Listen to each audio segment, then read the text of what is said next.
உண்மைகள் முதலில். இது உங்கள் ஃபர்ஸ்ட் நியூஸ் தமிழ். உலக செய்திகள் மற்றும் உள்ளூர் செய்திகளுடன் நான் கீர்த்தனா. முதலில் தலைப்புச் செய்திகள்.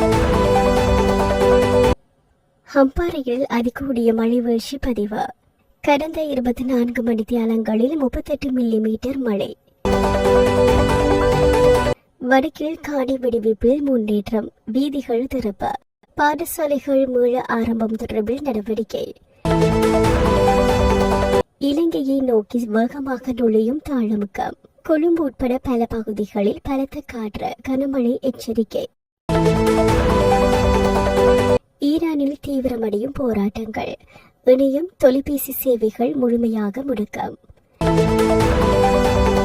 அமெரிக்கா இஸ்ரேல் தொடர்பில் ஈரான் கடும் எச்சரிக்கை.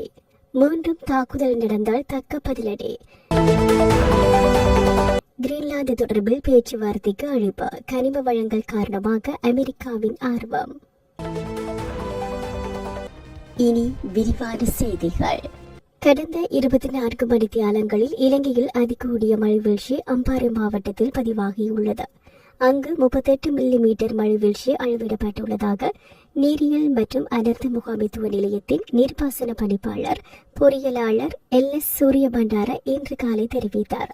தொடர்ந்து பெய்து வரும் மழை காரணமாக சில தாழ்நில பகுதிகளில் நீர்மட்டம் உயர்ந்து வருவதாகவும் மக்கள் அவதானத்துடன் செயல்பட வேண்டும் என்றும் அனர்த்த முகாமைத்துவ அதிகாரிகள் அறிவுறுத்தியுள்ளனர். வடக்கு மாகாணத்தில் முப்படையினர் வசமுள்ள காணிகளை விடுவிப்பது தொடர்பில் முன்னெடுக்கப்பட்டுள்ள நடவடிக்கைகள் புதிய கட்டத்தை எட்டியுள்ளதாக அரசு தரப்புகள் தெரிவித்துள்ளன. குறிப்பாக நீண்ட காலமாக மூடப்பட்டிருந்த வீதிகளை மீள திறப்பது மற்றும் பாடசாலைகளை வழமை போல நடத்துவது தொடர்பில் பொதுமக்கள் மற்றும் சிவில் அமைப்புகள் முன்வைத்த கோரிக்கைகளுக்கு சாதகமான தீர்வுகள் வழங்கப்படுகின்றன. இந்த நடவடிக்கைகள் பிராந்திய நல்லிணக்கம் மற்றும் சாதாரண வாழ்வை மீட்டெடுக்கும் முயற்சியாக கருதப்படுகின்றன.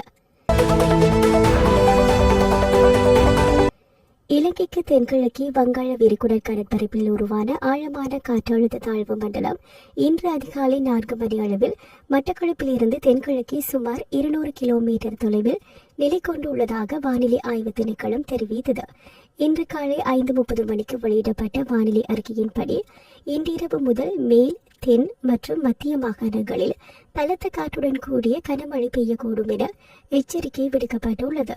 கடல்சார் நடவடிக்கைகளில் ஈடுபடுவோர் மிகுந்த அவதானத்துடன் செலுத்துமாறும் அறிவுறுத்தப்பட்டுள்ளது.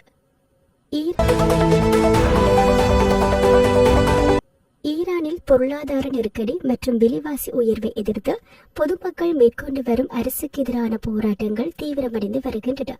இந்த சூழ்நிலையில் நாட்டில் இணைய சேவைகள் மற்றும் தொலைபேசி தொடர்புகளை முற்றிலுமாக நிறுத்தி வைக்க அதிகாரிகள் நடவடிக்கை எடுத்துள்ளதாக வெளிநாட்டு ஊடகங்கள் செய்தி வெளியிட்டுள்ளன. போராட்டங்களை கட்டுப்படுத்தும் முயற்சியாக இந்த நடவடிக்கை எடுக்கப்பட்டுள்ளதாக கூறப்படுகிறது. இதனால் சர்வதேச அளவில் மனித உரிமை அமைப்புகள் கவலை தெரிவித்துள்ளன. தங்கள் நாட்டின் மீது மீண்டும் தாக்குதல் நடத்தப்பட்டால் அமெரிக்கா மற்றும் இஸ்ரேலுக்கு தக்க பதிலடி வழங்கப்படும் என ஈரான் எச்சரிக்கை விடுத்துள்ளது. பிராந்தியத்தில் நிலவி வரும் பாதுகாப்பு பதற்றம் மேலும் அதிகரித்து வரும் நிலையில் இந்த அறிவிப்பு வெளியாகியுள்ளது. மத்திய கிழக்கு பிராந்தியத்தில் எந்தவொரு புதிய மோதலும் பெரும் விளைவுகளை ஏற்படுத்தும் என சர்வதேச அரசியல் ஆய்வாளர்கள் எச்சரிக்கை விடுத்துள்ளனர். டென்மார்க்கின் தன்னாட்சி பிரதேசமான கனிம வளங்கள் நிறைந்த கிரீன்லாந்து தொடர்பில் பேச்சுவார்த்தைக்கு அமெரிக்கா அழைப்பு விடுத்துள்ளது. கிரீன்லாந்து அமெரிக்காவிற்கு சொந்தமானதாக மாற வேண்டும் என முன்னதாக ஜனாதிபதி டொனால்ட் ட்ரம்ப் கருத்து வெளியிட்டிருந்தார். அதனைத் தொடர்ந்து ராணுவ நடவடிக்கை உட்பட அனைத்து விருப்பங்களும் பரிசீலனையில் உள்ளதாக வெள்ளை மாளிகை தெரிவித்துள்ளது. இந்த விவகாரம் சர்வதேச அரசியல் வட்டாரங்களில் பெரும் கவனத்தை ஈர்த்துள்ளது. இன்றைய முக்கிய செய்திகளுடன் ஃபர்ஸ்ட் நியூஸ் தமிழ் செய்தி வாசிப்பு இத்துடன் நிறைவடைகிறது. மேலும் உண்மையான துல்லியமான செய்திகளுடன் நாளை மீண்டும் சந்திப்போம். நான் தர்ஷி. வணக்கம்.